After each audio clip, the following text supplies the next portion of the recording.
بسم اللہ الرحمن الرحیم۔ السلام علیکم۔ فریڈینینڈ کا دوسرا سپاہی میدان میں آیا تو الزیغری نے نیزہ سنبھال کر گھوڑے کو ایڑ دی۔ قسطلہ کے نائٹ نے زرہ کے علاوہ اپنے سینے پر آہنی خول بھی پہن رکھا تھا۔ دونوں حریف ایک دوسرے کی طرف نیزے تان کر بڑھے۔ الزیغری نے اپنے آپ کو بچاتے ہوئے اس کے سینے پر نیزہ مارا۔ نیزے کی انی آہنی خود سے ٹکرا کر ٹوٹ گئی، لیکن عیسائی سوار زبردست دھکا لگنے کے سبب زمین پر آ رہا اور الزیغری نے گھوڑے سے کود کر اس کا کام تمام کر دیا۔ اپنے دو بہادروں کا انجام دیکھ کر فریڈینینڈ نے عام حملے کا حکم دے دیا۔ شام تک گھمسان کی لڑائی ہوتی رہی۔ رات کی تاریکی میں دونوں لشکر اپنے اپنے پڑاؤ میں چلے گئے۔ دوسرے دن بھی اسی طرح لڑائی کی ابتدا ہوئی۔ دونوں طرف سے چند بہادروں نے یکے بعد دیگرے میدان میں آ کر اپنے جوہر دکھائے اور اس کے بعد عام جنگ شروع ہوئی۔ شام تک کوئی فیصلہ نہ ہو سکا۔ دونوں طرف قتل اور زخمی ہونے والوں کی تعداد پہلے دن سے زیادہ تھی۔ تیسرا دن دونوں فوجوں کے لیے تشویش کا دن تھا، لیکن ابوالحسن اپنے دشمن کی نسبت کہیں زیادہ پریشان تھا۔ غرناطہ سے موسیٰ 2000 سپاہیوں کی کمک بھیج چکا تھا، لیکن گزشتہ 2 دن میں اس کے 5000 سپاہی قتل اور زخمی ہو چکے تھے۔ ابوالحسن کی فوج کے افسروں کے اندازے کے مطابق عیسائی مقتول اور زخمی سپاہیوں کی تعداد 20,000 سے کم نہ تھی، لیکن جنگ کے دنوں میں اس کے پاس اندلس کے مختلف شہروں سے 15,000 کے قریب تازہ دم سپاہی پہنچ چکے تھے۔ بدر بن مغیرہ کے متعلق ابوالحسن کو پہلے ہی معلوم تھا کہ وہ اپنی مختصر سی فوج کے ساتھ قرطبہ کے لشکر کا ایک بہت بڑا سیلاب روکے ہوئے ہے، لیکن ان سب باتوں کے باوجود ابوالحسن کا حوصلہ پست نہ ہوا۔ اس کی فوج کا ہر سپاہی فتح و شکست سے بے نیاز ہو کر لڑنے پر تلا ہوا تھا۔ انہیں یہ احساس تھا کہ اگر وہ میدان سے منہ موڑ کر بھاگے تو دشمن چند دن تک غرناطہ کی دیواروں تک پہنچ جائے گا۔ تیسرے دن جب دونوں فوجیں آمنے سامنے ہوئیں تو قسطلہ کی فوج سے ایک نائٹ نے، جس کے تمام جسم پر لوہے کا غلاف چڑھا ہوا تھا، میدان میں آ کر مقابلے کی دعوت دی۔ اس کے خود کی شکل بیل کے چہرے سے مشابہ تھی۔ اس کے ہتھیار اس قدر بھاری تھے کہ گھوڑے کی کمر دوہری ہو رہی تھی۔ ایک بربری نوجوان اس کے مقابلے کے لیے نکلا اور اس کے نیزے کی ضرب کھا کر گھوڑے سے گر پڑا۔ اس کے بعد ایک قوی ہیکل ہسپانوی مسلمان آگے بڑھا، لیکن اس کی تلوار اور نیزے کی ضربیں اس آہن میں چھپے ہوئے نائٹ پر بیکار ثابت ہوئیں۔ تھوڑی دیر میں یہ نائٹ اپنے دوسرے مد مقابل کو بھی شہید کر چکا تھا اور فریڈینینڈ کے سپاہی مسرت کے نعرے لگا رہے تھے۔ آہن پوش نے اپنی تلوار بلند کرتے ہوئے میدان میں ایک چھوٹا سا چکر لگایا اور غرناطہ کی فوج کی طرف منہ کر کے اپنے نئے مد مقابل کا انتظار کرنے لگا۔ نعیم بن رضوان ابوالحسن سے اجازت لینے کے لیے آگے بڑھا، لیکن اتنی دیر میں ایک طرف سے ایک سوار نمودار ہوا۔ اس کا پسینے میں بھیگا ہوا گھوڑا یہ ظاہر کر رہا تھا کہ وہ کہیں دور سے آ رہا ہے۔ اس کا لباس بھی غرناطہ کے سپاہیوں سے مختلف تھا۔ زرہ کے بجائے جسم پر سفید قبا تھی اور خود کے بجائے سر پر امامہ تھا، اور آنکھوں کے سوا اس کا باقی چہرہ سرخ رنگ کے نقاب میں چھپا ہوا تھا۔ اس نے غرناطہ کی فوج کی صفوں سے آگے نکل کر ایک لمحہ کے لیے اپنا گھوڑا روکا اور اپنی چہکتی ہوئی تلوار نیام میں ڈال لی۔ لوگوں کو خیال پیدا ہوا کہ وہ نیزے سے حملہ کرے گا، لیکن اس نے نیزہ بھی زمین میں گاڑ دیا۔ دونوں طرف تماشائی اس کی اس حرکت پر حیران تھے۔ نقاب پوش نے اچانک گھوڑے کو ایڑ لگائی۔ عیسائی آہن پوش نیزہ تان کر اس کی طرف بڑھا، لیکن وہ کترا کر آگے نکل گیا۔ اپنے تیز رفتار گھوڑے کو ایک چھوٹا سا چکر دینے کے بعد نقاب پوش دوبارہ اپنے مد مقابل کی طرف متوجہ ہوا، اور وہ لوگ جنہوں نے ایک لمحہ پیشتر اسے خالی ہاتھ دیکھا تھا، اب اس کے ہاتھ میں ایک کمند دیکھ رہے تھے۔ قبل اس کے کہ آہن پوش گھوڑا موڑ کر اس کی طرف متوجہ ہوتا، اس نے بجلی کی سی تیزی کے ساتھ آگے بڑھ کر پھندا اس کے گلے میں ڈال دیا۔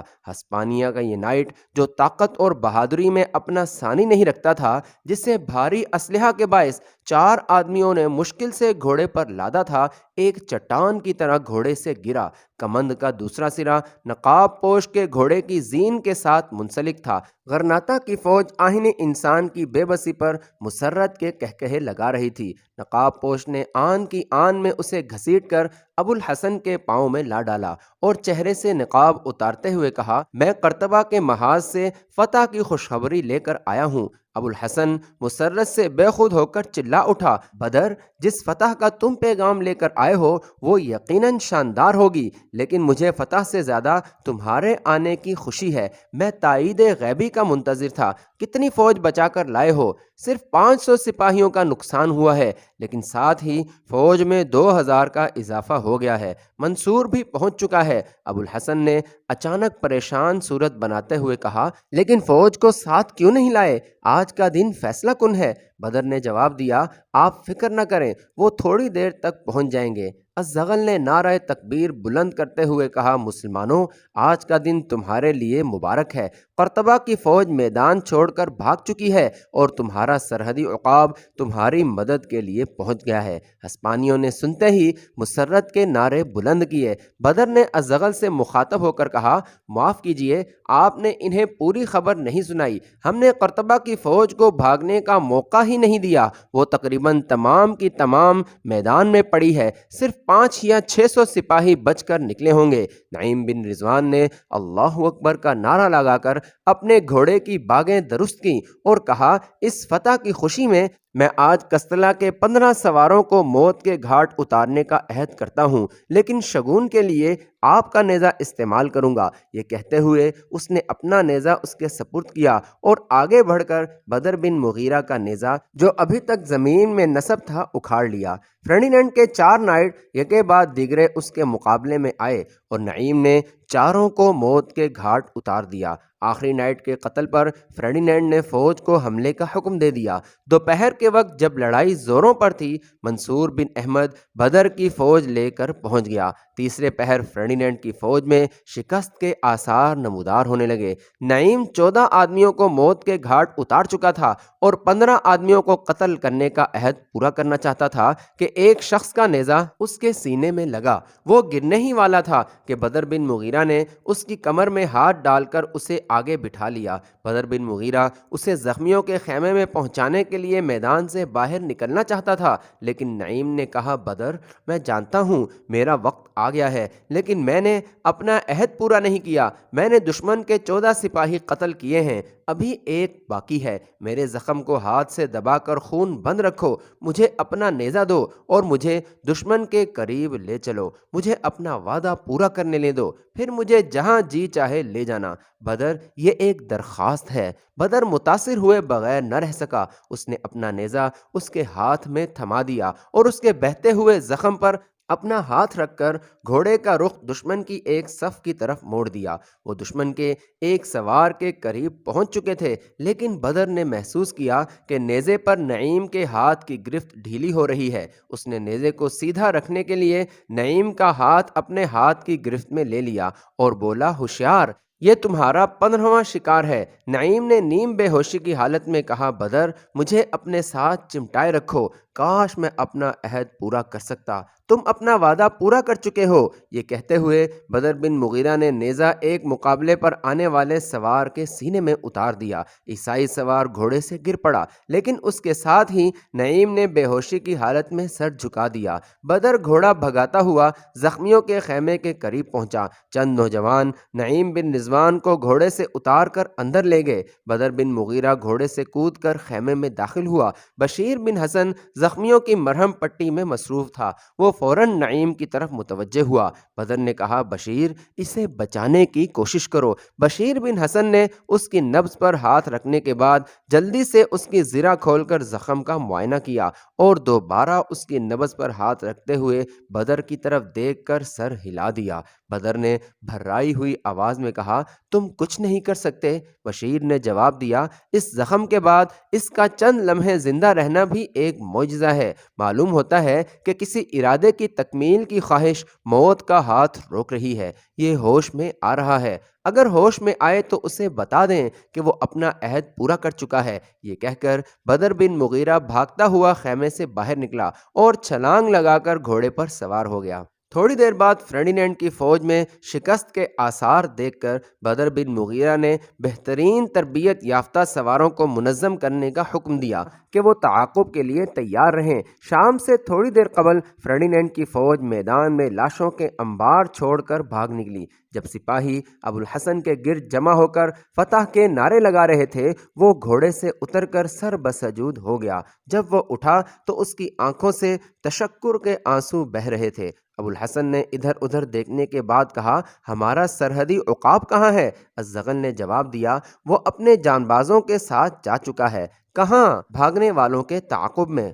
ہم نے منع کیا تھا۔ سپاہی بہت تھکے ہوئے تھے، لیکن وہ مجھے آپ کی خدمت میں معذرت پیش کرنے کے لیے کہہ گیا ہے۔ وہ ادھوری فتح کا قائل نہیں، تاہم آپ کی خواہش کا احترام کرتے ہوئے اس نے غرناطہ کا کوئی سپاہی اپنے ساتھ نہیں لیا۔ ابو الحسن نے کہا، تم نے ہمیں غلط سمجھا۔ خدا کی قسم، اگر وہ میری تمام فوج بھی اپنے ساتھ لے جاتا تو بھی مجھے اس قدر پریشانی نہ ہوتی۔ میں اس کے ایک آدمی کا نقصان بھی ناقابل تلافی سمجھتا ہوں۔ الزغل نے کہا، آپ پریشان نہ ہوں، وہ اپنا کام جانتا ہے۔ وہ مقابلہ کرنے والوں پر شیر کی طرح حملہ کرتا ہے اور بھاگنے والوں پر عقاب کی طرح جھپٹتا ہے۔ ابو الحسن نے کہا، ہم قرطبہ کے محاذ پر اس کی فتح کے تمام حالات سننا چاہتے ہیں۔ عباس، تم اس کے ساتھ تھے، کہیں اس نے ہماری فوج کی ہمت بڑھانے کے لیے مبالغے سے کام تو نہیں لیا؟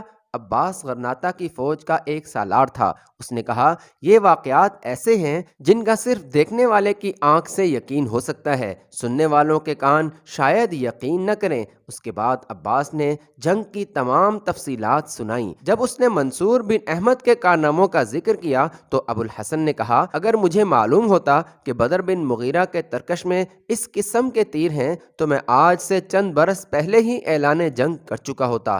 رات بھر آرام کرنے کے بعد تھکے ہوئے سپاہی علی الصباح مؤذن کی اذان سن کر بیدار ہوئے۔ ابو الحسن کئی دنوں کے بعد جی بھر کر سویا تھا۔ جب وہ نماز کے لیے خیمے سے باہر نکلا تو پہرے داروں سے اس کا پہلا سوال یہ تھا کہ بدر بن مغیرہ نہیں آیا؟ پہرے داروں نے نفی میں جواب دیا۔ نماز کے بعد ابو الحسن کی تحریک پر بدر بن مغیرہ اور اس کے ساتھیوں کی سلامتی کے لیے دعا کی گئی۔ دوپہر تک ابو الحسن کی پریشانی تشویش میں تبدیل ہو چکی تھی۔ اس نے سواروں کے ایک دستے کو بدر بن مغیرہ اور اس کے ساتھیوں کا پتہ لگانے کے لیے روانہ کیا اور خود اپنے جرنیلوں کے ساتھ ایک ٹیلے پر چڑھ کر اس کی راہ دیکھنے لگا۔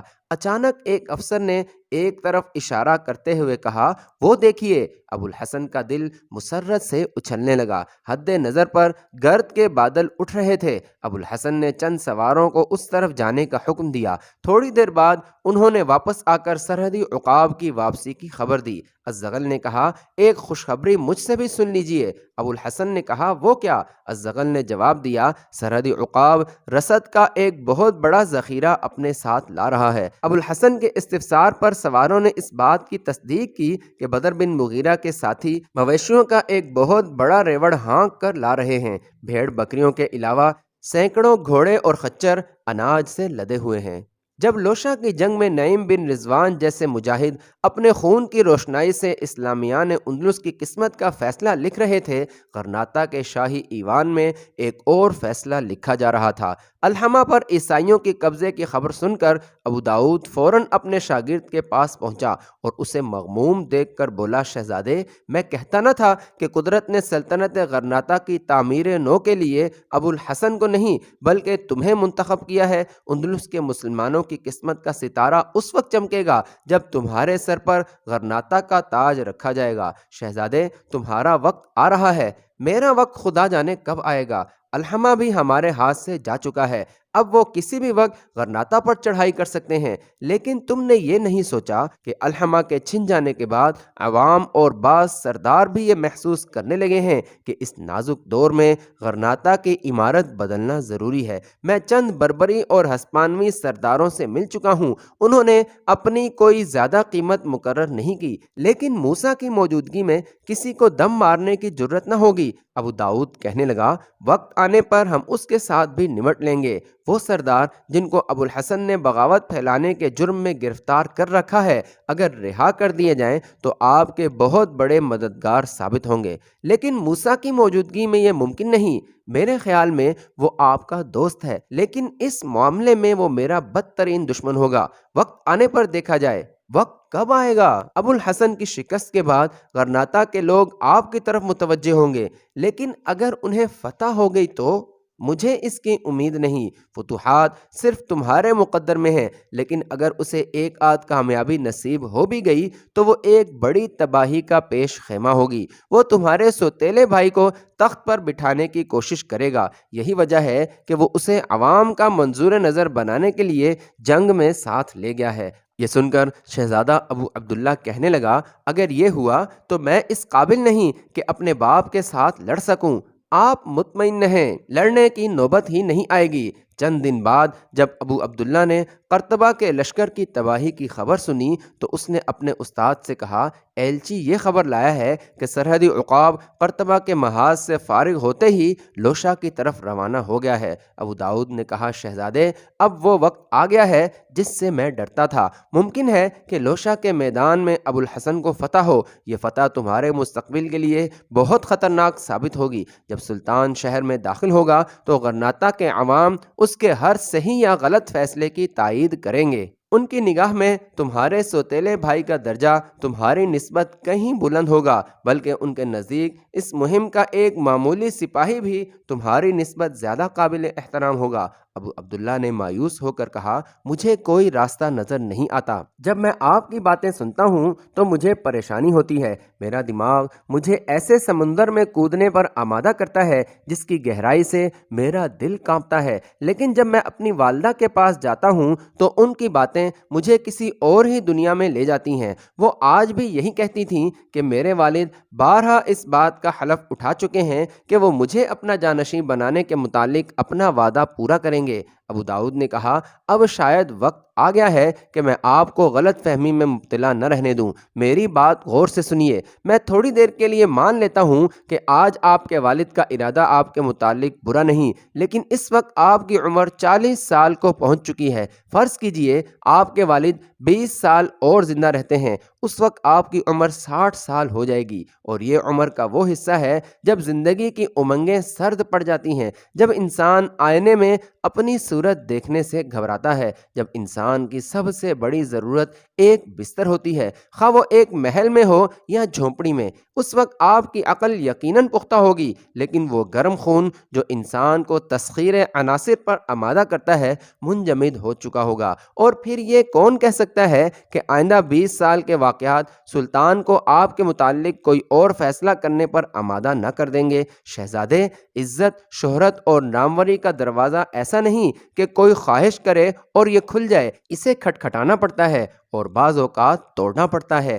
بڑے انسانوں کی زندگی میں ایک فیصلہ کن مرحلہ آتا ہے۔ جو سوچ میں وقت گواتے ہیں وہ پیچھے رہ جاتے ہیں، وقت کی ریت میں ان کے پاؤں کے نشان گم ہو جاتے ہیں، اور جو جرت سے کام لیتے ہیں وہ اپنی منزل پر پہنچ جاتے ہیں۔ اگرچہ آپ نے مجھے اپنے دل کا حال نہیں بتایا، لیکن میں جانتا ہوں کہ آپ غرناطہ کے تخت پر بیٹھنے کے لیے بے قرار ہیں۔ آپ کو اب تک اگر اپنی زندگی کی عزیز ترین خواہش کی تکمیل کی جرت نہیں ہوئی تو اس کی وجہ یہ نہیں کہ آپ کے دل میں آپ کے والد کا احترام ہے۔ نہیں، برا نہ مانیے گا، آپ کے دل پر ایک خوف سوار ہے، اس بات کا خوف کہ دنیا آپ کو کیا کہے گی، عوام آپ کے متعلق کیا فتویٰ دیں گے۔ لیکن یاد رکھیے، یہ دنیا ایک کامیاب ڈاکو کو فاتح کہتی ہے اور ناکام مصلح کو باغی بنا دیتی ہے۔ اگر ابو عبداللہ غرناطہ کے تخت پر قابض ہو کر سارے اندلس پر اپنی عظمت کے جھنڈے لہراتا ہے تو دنیا اس کے متعلق یہ کہے گی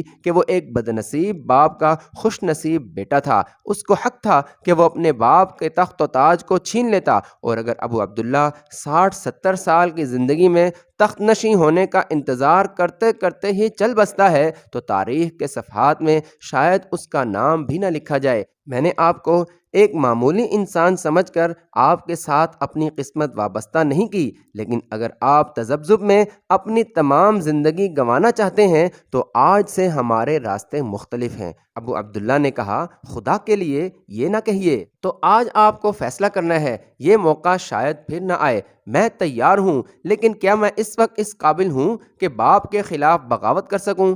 آپ 20 سال کی عمر میں اس قابل تھے، لیکن آپ نے اپنی زندگی کے کئی برس ضائع کر دیے۔ پولیس ہمارے ہاتھ میں ہے، محل کے داروغہ کو آپ خرید چکے ہیں، بربری اور ہسپانوی امراء میں سے اکثر آپ کے حکم کے منتظر ہیں، خزانہ آپ کے ہاتھ میں ہے، اور موسیٰ اسے قید کرنا مشکل نہیں، لیکن شہر کے عوام ان میں پھوٹ ڈالی جا سکتی ہے۔ عربی، ہسپانوی اور بربری کے اختلاف کی آگ دب گئی ہے، بجھی نہیں۔ مجھے عربوں کے تعاون کی توقع نہیں، ان میں سے صرف چند آدمی خریدے جا سکتے ہیں، لیکن آپ عربی عہدیداروں کو معزول کر کے ان کی جگہ ہسپانوی اور بربریوں کو مقرر کر دیں تو اس سے دو فائدے ہوں گے۔ ایک یہ کہ وہ آپ کا ساتھ دیں گے، دوسرا یہ کہ بربری اور ہسپانوی مسلمانوں اور عربی مسلمانوں میں نزاع شروع ہو جائے گی۔ اول الذکر اپنے سرداروں کی طرح آپ کا ساتھ دیں گے۔ انہیں زیادہ خوش کرنے کے لیے آپ ان کے قیدیوں کو رہا کر دیں۔ آپ کے پاس فیصلے کے لیے صرف 2 دن ہیں، اس کے بعد شاید موقع ہاتھ نہ آئے۔ موسیٰ کو گرفتار کرنے کا طریقہ میں نے سوچ لیا ہے۔ رات کے وقت قصر الحمراء کا ایک کشادہ کمرہ چاندی اور سونے کی قندیلوں سے روشن تھا۔ غرناطہ کے بربری اور ہسپانوی مسلمان امراء کرسیوں پر بیٹھے ہوئے ابو عبداللہ کے ساتھ باتیں کر رہے تھے۔ موسیٰ داخل ہوا اور مجلس پر ایک لمحہ کے لیے سناٹا چھا گیا۔ موسیٰ نے اہل مجلس پر ایک سرسری نگاہ دوڑائی اور ابو عبداللہ کے قریب پہنچ کر آہستہ سے بولا، میں آپ سے تنہائی میں کچھ کہنا چاہتا ہوں۔ ابو عبداللہ اس کے تیور دیکھ کر سہم گیا، لیکن ایک ثانیہ کے بعد سنبھل کر بولا، تم جو کچھ کہنا چاہتے ہو یہیں کہہ سکتے ہو، یہ سب خدا کے فضل و کرم سے مسلمان ہیں۔ موسیٰ نے کہا، بعض باتیں ہر ایک کے سامنے نہیں کہی جا سکتی، لیکن اس وقت ہم یہ مجلس برخاست کرنے کے لیے تیار نہیں۔ تم اگر کوئی کام کی بات کہنا چاہتے ہو تو یہیں کہو۔ موسیٰ مجلس کا جائزہ لے چکا تھا۔ ان میں سے اکثر وہ تھے جنہیں پہلی بار قصر الحمراء میں داخل ہونا نصیب ہوا تھا۔ آج تک سلطنت کے کسی امیر نے یہ جرت نہ کی تھی کہ وہ موسیٰ کو دیکھ کر اپنی کرسی پر بیٹھا رہے۔ ابو عبداللہ کے الفاظ سن کر وہ یہ محسوس کر رہا تھا کہ اس کے کان اسے دھوکہ دے رہے ہیں۔ اس کا چہرہ غصے سے تمتما اٹھا، تاہم اس نے ضبط سے کام لیتے ہوئے کہا، شہزادے، میں نے سنا ہے کہ آپ نے باغیوں کو رہا کر دیا ہے۔ تم نے درست سنا ہے، اور آپ نے سلطنت کے چند وفاداروں کو معزول کر دیا ہے۔ مجھے ان کی وفاداری پر شک تھا، اور آپ نے غرناطہ کے بدترین غداروں کو اہم ترین عہدوں پر فائز کر دیا ہے۔ ابو عبداللہ نے گرج کر کہا، موسیٰ، ہمارے ساتھ گستاخی کے ساتھ پیش آنا تمہارے فرائض میں داخل نہیں۔